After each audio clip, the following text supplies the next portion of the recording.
Vamos lá, galera, mais um vídeo aí das reflexões de hoje. E hoje a reflexão é o medo especial. Vamos ver o que é esse medo especial, né? Quando você sente medo sem saber exatamente do que, este é um bom tipo de medo. Ele simplesmente significa que você está à beira de algo desconhecido. Então, o medo especial é um tipo de medo bom, né? É um medo em que a gente está à beira de algo desconhecido, né? Talvez esse algo desconhecido pode ser ruim, mas aqui, pelo que você está falando, parece ser bom. Quando o seu medo se prende a algum objeto, ele é um medo ruim. A pessoa, quando está com medo da morte, esse é um medo instintivo muito comum, nada existe de especial nele. Ter medo da velhice, de doenças, esses são medos ordinários, comuns. O medo especial se dá quando você não pode encontrar um objeto para ele. Quando ele está presente sem nenhuma razão. Isso deixa a pessoa realmente amedrontada. Eu pensei, sabe no quê? Tipo, medo de filme de terror, em que você tá numa casa assombrada à noite, aí você escuta barulho, mas você não sabe o que é, sabe? Aquela sensação de amendro... Não vou usar essa palavra, porque eu não iria usar essa palavra, mas é aquela sensação de desespero mesmo, sabe?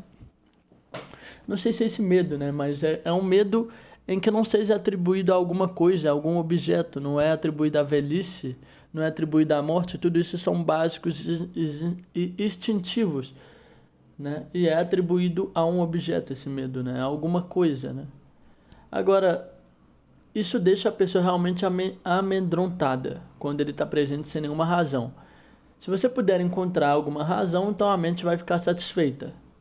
Se você puder dar o motivo, a mente terá alguma explicação a que se apegar. Sim, todas as explicações ajudam a atenuar as coisas. E nada mais do que isso, mas quando você tem uma explicação racional, você fica satisfeito. Então realmente, se você entende de onde que está vindo o barulho, o que está causando um barulho, você vai ficar mais satisfeito, talvez não com menos medo, dependendo do que for, né? Se você realmente souber que for uma assombração que tá criando um barulho, porra, tu vai continuar com medo, mas pelo menos você sabe que é de alguma assombração realmente. O que mesmo assim a assombração é uma coisa muito não palpável, você não sabe, tá, o que é uma assombração? Pode ser várias coisas, né? Ainda assim, então traz aquele medo do desconhecido. Mas vamos supor que você sabe que é um esquilo que estava andando na casa e que fez esses barulhos. Você vai... É um esquilo, está tudo bem, não tem para que se preocupar. Até apareceu um outro barulho que não seja esquilo, mas enfim. A partir do momento em que você entendeu o significado do medo, de onde vem, o que está causando aquilo, a mente fica satisfeita, né? Fica mais tranquilo, né? Ainda, se isso for algo tranquilo, né? Se for algo que não é tranquilo, bom, ela vai ficar com medo do mesmo jeito, mas seria pior se ela não soubesse o que é, né? Bom, tô falando pra caralho, né? É melhor perceber as coisas como elas são, sem perguntar pelo motivo. Algo desconhecido está rondando você, como irá rondar todo buscador. Esse é o medo pelo qual todo buscador precisará passar.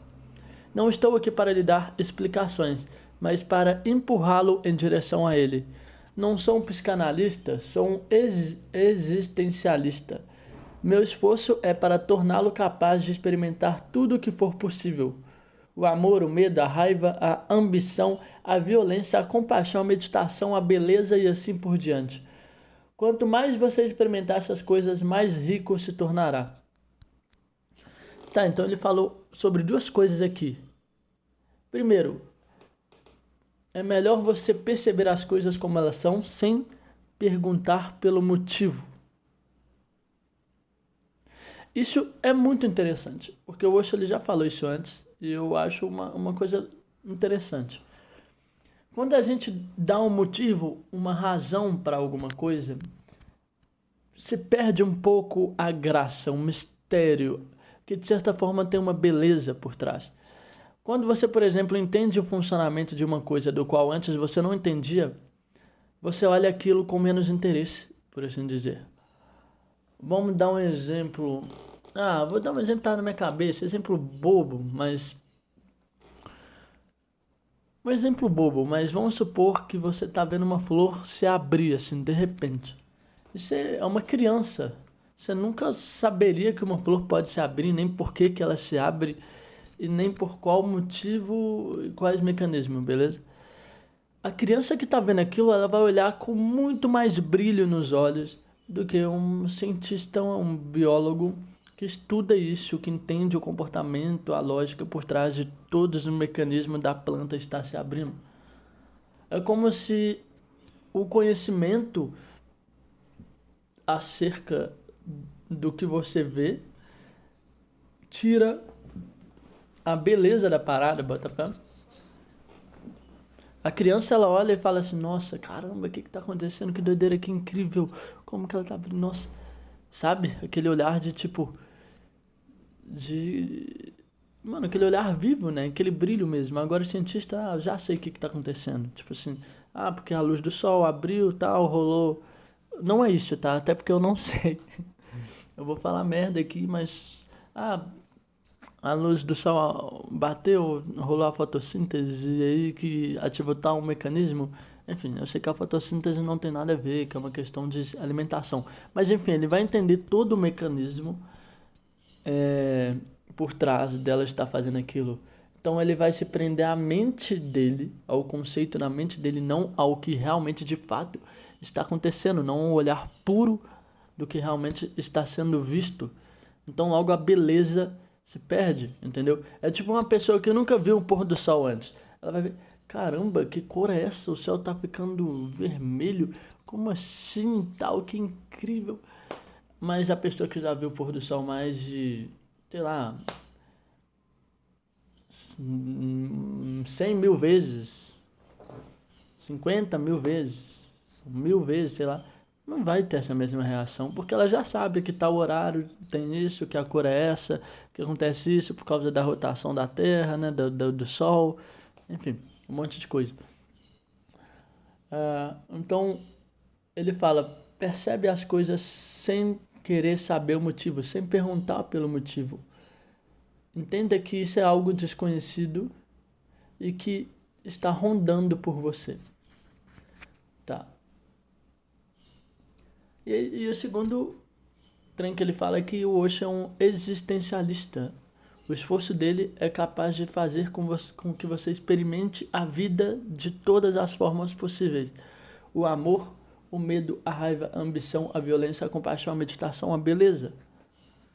Eu acho isso muito interessante do Osho. Eu, de certa forma, concordo nisso. Porque eu acredito que o Osho ele acredita que a vida é só uma. A vida em você como consciência, Rafael, que é o meu nome, né? Ou você como consciência, seu nome, você vai deixar de existir quando você morrer. Tipo, a sua consciência de que você é alguém vai deixar de existir. A sua consciência pode vagar por aí pelo mundo, não sei, mas a personalidade, Rafael, o que faz eu ser eu, estar falando com você dessa forma deixa de existir. Então ele fala, experimente, experiencie, vive a vida dessa forma intensa, para que você realmente se sinta vivo e aproveite. Então, se for para sentir medo, sinta o medo, deixa o medo acontecer, sinta, aceite o medo, assim como a raiva. Hoje ele fala muito isso. Assim como o amor, ame intensamente, se entregue tudo, sabe? Vive essa experiência. Quanto mais você experimentar essas coisas, mais rico se tornará. Acabou.